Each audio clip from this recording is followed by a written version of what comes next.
Halo adik-adik, saya Ari Saptaji. Saya akan mendampingi kalian dalam kelas menulis asik. Kelas ini akan mengajak adik-adik belajar dan berlatih untuk mengembangkan kecakapan menulis.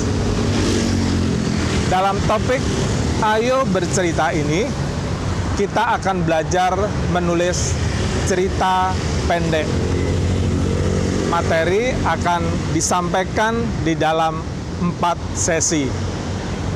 Bagian pertama adalah ide cerita. Bagian kedua adalah tokoh dan latarnya. Bagian ketiga, konflik dalam cerita. Bagian 4 atau bagian yang terakhir adalah alur yang memikat. Pada bagian ini, kita akan membahas alur yang memikat. Kalian sudah menyiapkan tokoh cerita. Kalian juga sudah merancang konflik yang dihadapi oleh tokoh tersebut. Nah, sekarang bagaimana kalian dapat menyusunnya menjadi cerita yang memikat?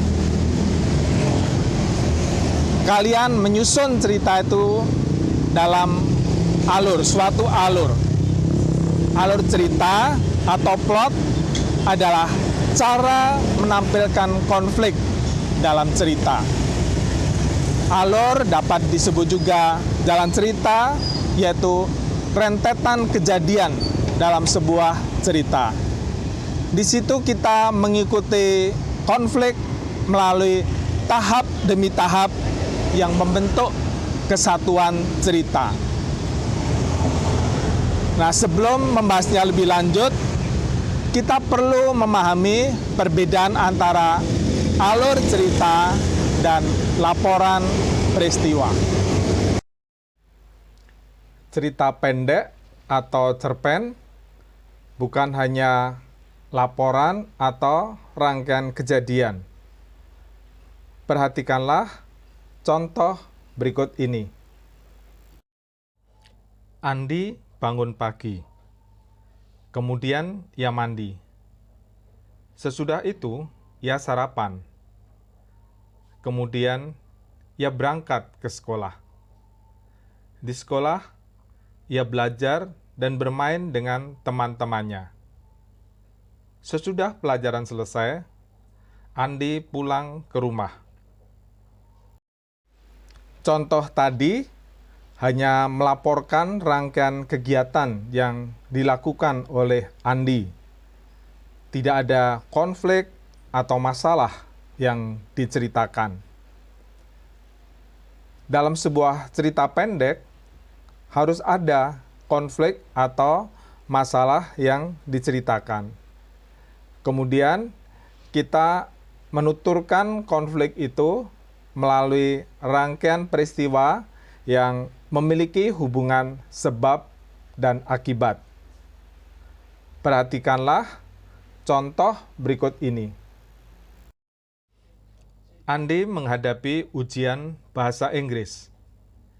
Ia ingin mendapatkan nilai yang baik. Namun, semalam ia tidak belajar, malah menonton film.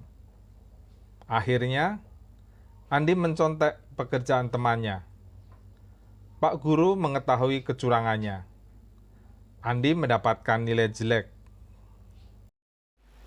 Contoh di atas menceritakan suatu pengalaman khusus yang dialami oleh Andi dan memiliki hubungan sebab akibat.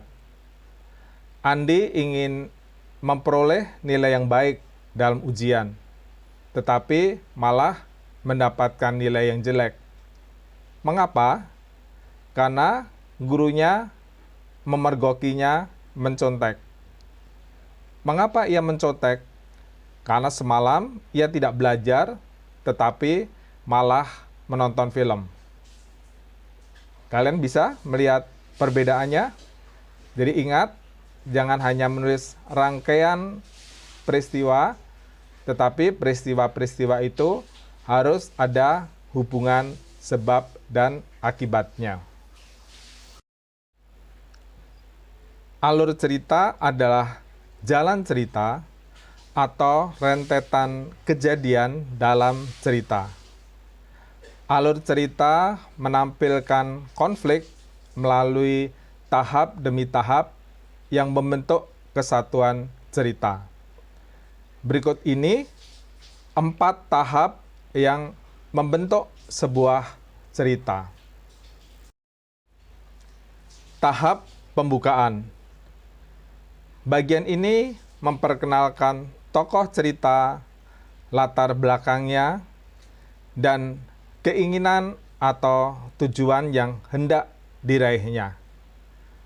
Tentu saja, informasi tersebut tidak perlu langsung kalian tuangkan semua pada bagian awal cerita.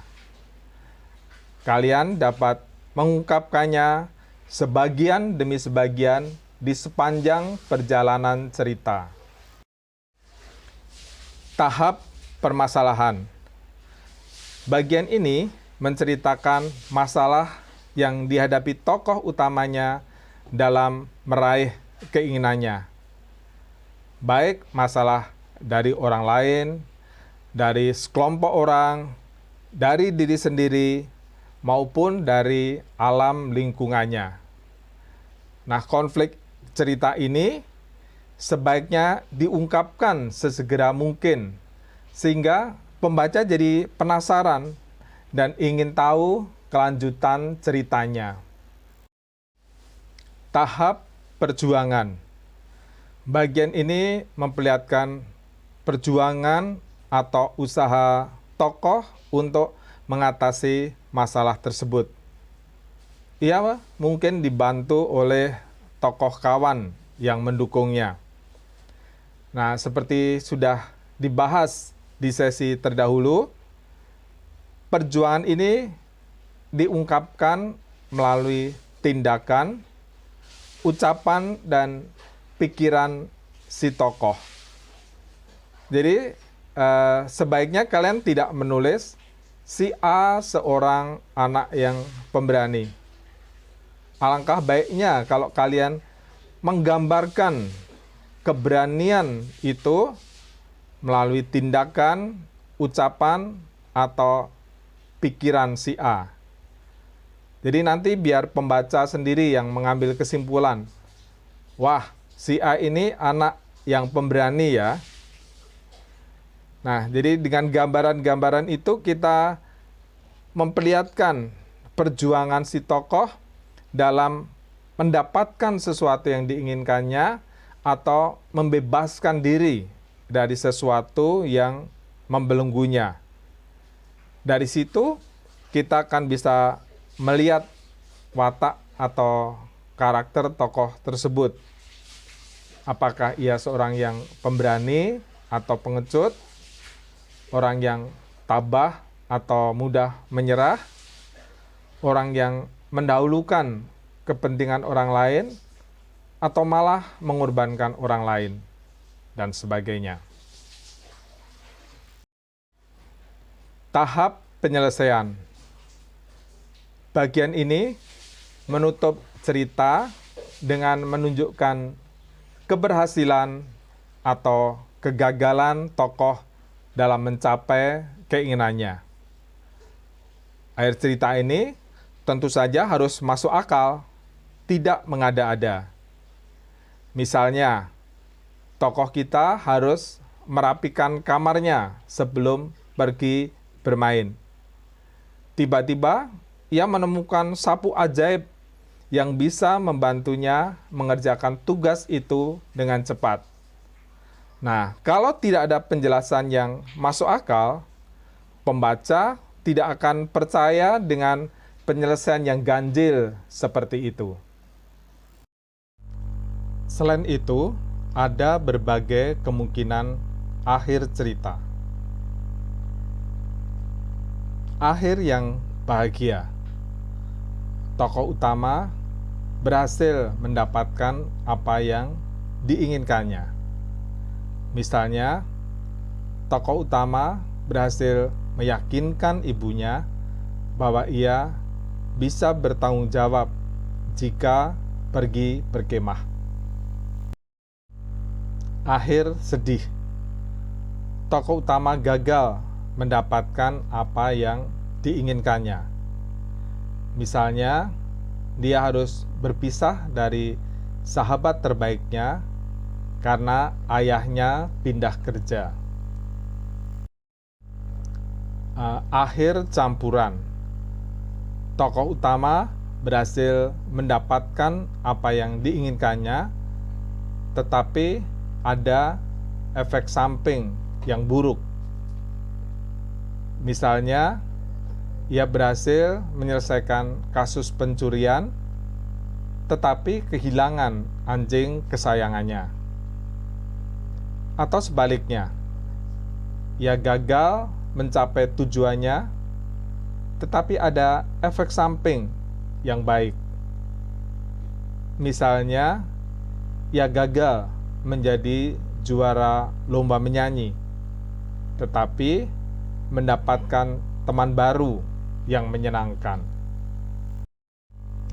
Akhir yang mengejutkan biasanya disebut plot twist atau pemuntiran alur. Cerita berakhir di luar dugaan pembaca. A. Tokoh kita kehilangan uang. Pembaca diarahkan untuk mencurigai bahwa pelakunya adalah C, seorang teman yang suka menjelekkan si A. Namun, ternyata yang mencuri justru si B, teman akrab si A sendiri. Apakah kalian harus menyusun cerita secara berurutan dari bagian awal sampai bagian akhir, dari tahap pembukaan sampai tahap penyelesaian? Tentu saja tidak. Bagian pembukaan misalnya tidak perlu langsung diceritakan semuanya di awal cerita. Nah, awal cerita kalian sebaiknya malah tidak bertele-tele. Mulailah dengan adegan atau dialog yang menarik, atau dengan suasana yang seru. Kalian juga bisa langsung menunjukkan masalah yang terjadi, atau mungkin malah memperlihatkan keadaan menjelang konflik terselesaikan. Nah, berdasarkan urutan penceritaan kejadian ini, alur cerita biasanya dibedakan jadi alur maju dan alur mundur atau kilas balik. Alur maju. Alur maju menceritakan kejadian-kejadian dalam cerita itu secara berurutan, dari awal sampai akhir, dari bagian pembukaan sampai bagian penyelesaian. Misalnya, pembukaan cerita berlangsung pada pagi hari. Kemudian si tokoh berjuang untuk menghadapi masalahnya dari pagi sampai siang. Dan masalah itu bisa terselesaikan pada sore harinya. Alur mundur. Dalam alur mundur, kalian menceritakan kejadian-kejadian dalam cerita tidak secara berurutan. Misalnya, kalian menceritakan si tokoh menghidangkan kue bolu kepada keluarganya.